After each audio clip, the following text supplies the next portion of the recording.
Esta, esta anécdota, pues sí es de campeonato. Pues es de las mejores que recuerdo porque sucedió que, bueno, es la historia sobre un reloj de plata, que fue propiedad de don Domingo Arrieta León, del general Domingo Arrieta León. Tiene su, tiene su historia, ¿no? También nos contaba doña Camerina que iba caminando por una calle. Tampoco sé si fue en Durango o fue en Tepehuanes, pero que iba caminando por la calle y se le acercó un señor que era comerciante. Entonces le dijo, oiga, doña Camerina, mire, quiero comentarle esto. Sí, ¿qué pasó? Se detuvo mi abuela, ya le gustaba platicar mucho con la gente. Pues mire, tengo este reloj que hace un tiempo me empeñó don Domingo. ¿Le empeñó un reloj? Sí, mire. Entonces mi abuela lo vio, eran de esos relojes, no sé cómo se llaman, que tenían una cadenita y se colgaban así en el chaleco. Entonces cuando alguien quería ver la hora sacaba su relojito y estaba la cadenita agarrada a la presilla del pantalón o al cinturón para que no se, en caso de que se cayera. Entonces ya el señor veía el reloj, veía la hora, cerraba la tapita y la guardaba. Que alguna vez en una en una cantina de esas que había, pues parece ser que don Domingo no traía dinero para pagar y le dejó el reloj a cambio de los tragos que se echó. Eso es lo que se cuenta, ¿no? Quién sabe si fue cierto. El señor se quedó con el reloj, un día vio a mi abuelita y pues, se lo mostró y mi abuelita le dijo, ¿y cuánto quiere por el reloj? No, pues qué tanto. Y abrió su monedero, ella tenía un monedero así doble, le pagó lo que le pidió el otro señor y se llevó el reloj. Y él lo tenía en su casa de Miscuaca, en su ropero. O sea, mi abuelito tenía bueno, tenía varios roperos, pero ese lo cerraba con llave. Entonces, pasó el tiempo, llegó un momento en que mi papá entró pues no sé si al colegio militar, no fue al colegio militar, fueron a las guardias presidenciales en las épocas de Miguel Alemán.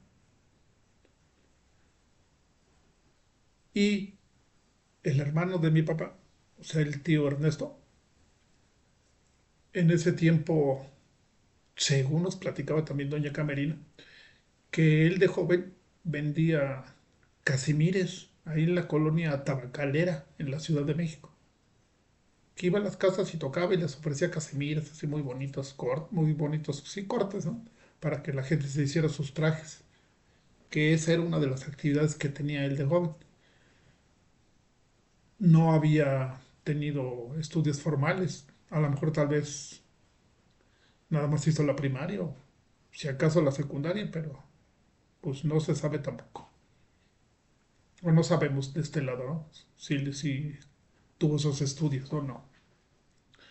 Entonces mi papá en las guardias presidenciales veía constantemente cuando pasaba el presidente Miguel Alemán Valdés. Y entonces un día, viendo a su hermano,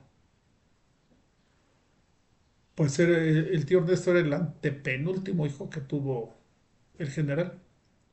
Y viéndolo, pues que estaba en esa situación de vender casimires en la colonia tabacalera, mi papá pues más joven, y le dijo al tío Ernesto, oye, dice, ¿qué te parece si te consigo una entrevista con el presidente para que tú le platiques, a ver si te consigue algún trabajo o algo?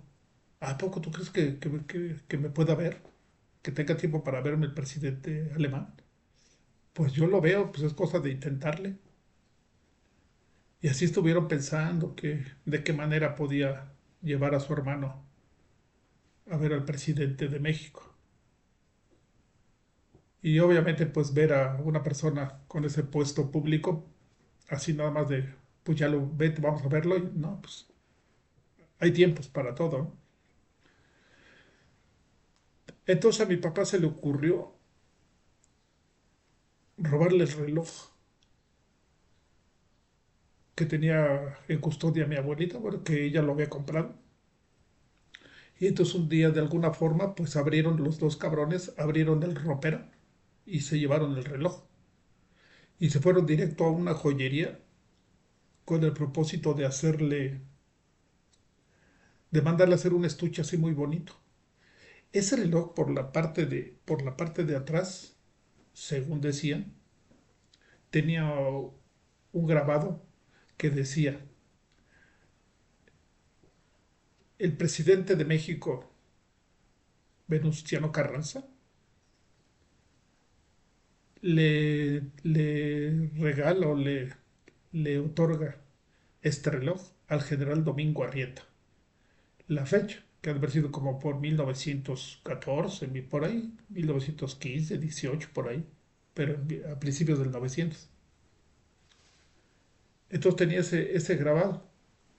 Eso lo hacía un objeto histórico, un objeto de valor. Pues ya el joyero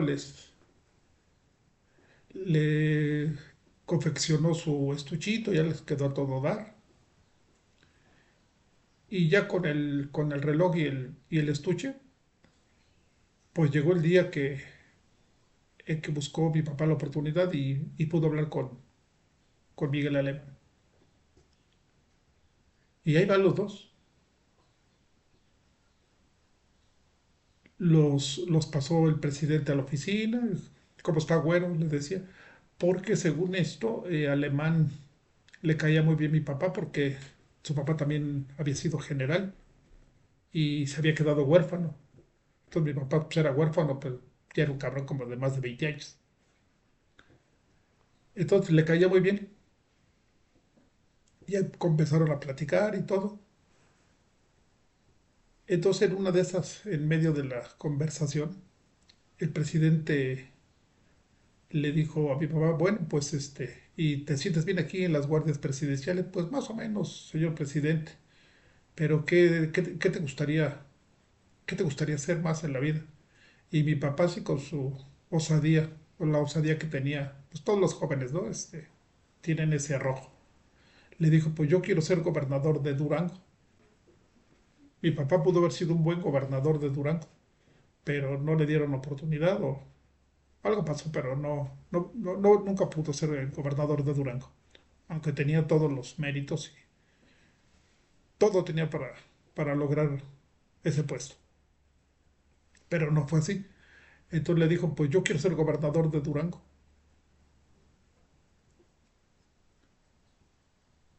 El presidente se le quedó mirando y le dijo, bueno, pero pues tú estás muy joven para un puesto así. No, yo sí puedo desempeñarlo, nada más cuestión de que me den chance. Entonces al ver ya más o menos la posibilidad perdida, mi papá le dijo así directo también al presidente, bueno, pero pues si usted me dice que me espere un tiempo para considerar esta situación, pues entonces mi hermano, pues él es más grande que yo, pero pues, ¿qué tan grande pudo haber sido? 2 o 3 años. Entonces Miguel Alemán lo vio y dijo, bueno, pues tal vez gobernador de Durango no, pero ¿qué te parece si le buscamos una diputación? Y efectivamente, el tío Ernesto fue diputado federal. Y ya salieron muy contentos los dos, se despidieron, bueno, pues hasta luego, señor presidente, muchas gracias. Y total, fue presidente, digo, fue diputado federal. Según todo esto que se generó, o sea, toda esta situación de poder ir a ver al presidente. Ah, le entregaron el reloj. le entregaron el reloj y le dijeron que, pues que mi abuela se lo mandaba, que porque pensaba que le gustaría tener ese objeto, y cosa que no era cierto, ¿no? Ellos se lo birlaron a su mamá. Pues que Alemán vio el objeto, vio el grabado de Venustiano Carranza regalándole el reloj al general de división don Domingo Arrieta y le gustó mucho. Y se quedó con él el cabrón. Bueno, pues, pero todo eso pues no era gratis porque mi papá le dijo al tío Ernesto, bueno, yo te voy a conceder, te voy a buscar una entrevista con el presidente alemán, pero a cambio tú me tienes que dar para el enganche para comprarme un coche. A lo mejor era el primer coche de mi papá, de esos carros Chevrolet horribles, ¿no? De los años 50. Y el tío Ernesto, o sea, su hermano le dijo, sí, sí, claro, no, lo que tú me digas. En cuanto yo pueda estar en esa posición o si se llega a dar, pues no, yo sí te ayudo. Y pues compramos el pinche coche. Bueno, esto nunca se llevó a cabo. El coche nunca se compró. Nunca le dio ni para el enganche. O sea, nunca se compró el puto coche. Y mi papá, pues como era pues de temperamento fuerte, pues se enojó con su hermano. Y de ahí pues surgieron otras situaciones. El reloj, pues ya no lo quedó en manos de Miguel Alemán o pues de algún cabrón ahí en la presidencia o a lo mejor quedó en la familia de ellos o lo mandaron a un museo reloj o se perdió, algo pasó. Y después pues no tuvieron más remedio que confesarle a mi abuela Camerina que lo que habían hecho. Entonces mi abuela dijo, bueno, pues está bien, pues ese reloj tenía ese destino y pues qué bueno. Y así acabó la historia del reloj de plata que mi papá, Alfredo Arrieta, y mi tío Ernesto Arrieta le entregaron al presidente Miguel Alemán Valdés. Ahí nos vemos. Hasta la vista, babies.